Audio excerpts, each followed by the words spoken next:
રાજકોટ જિલ્લાના ધોરાજી તાલુકામાં આ વર્ષે ચોમાસુ પાકની સિઝન ખેડૂતો માટે વધુ ખર્ચાળ બની રહી છે।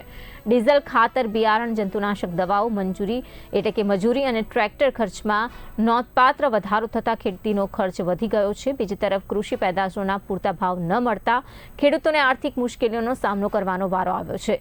ખેડૂતો સરકાર પાસે રાહત અને ઉપજના યોગ્ય ભાવની માંગ કરી રહ્યા છે।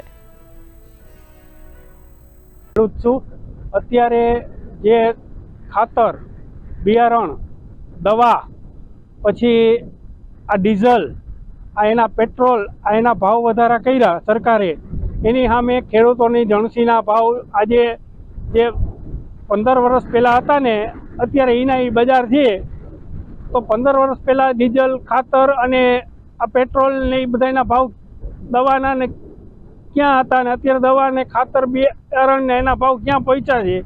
તો આ સરકાર ખેડૂતોને પોષણ સમક્ષ ભાવ ના આપે ત્યાં સુધી ખેડૂત પાયમાલ થઈ જાય। આ વર્ષે ખેડૂતે આગોતરા વાવેતર કર્યા છે, ખેતી જે તૈયાર કરી છે, ગયા વર્ષની સરખામણીમાં આ વર્ષે દોઢા પૈસા ખેડૂતને જોયા છે। ગયા વર્ષે કપાસિયાના પેકેટના ભાવ 800 રૂપિયા હતા, આ વર્ષે એ કપાસના પેકેટના ભાવ 1200 રૂપિયા છે।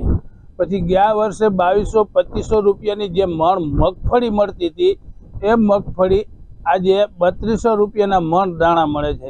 ગયા વર્ષે જે અમુક ખાતર હતા એ 1200-1300માં મળતા હતા, એ આ વર્ષે 2250 રૂપિયાના ભાવે ખેડૂતને ખાતર ખરીદવા પડ્યા છે।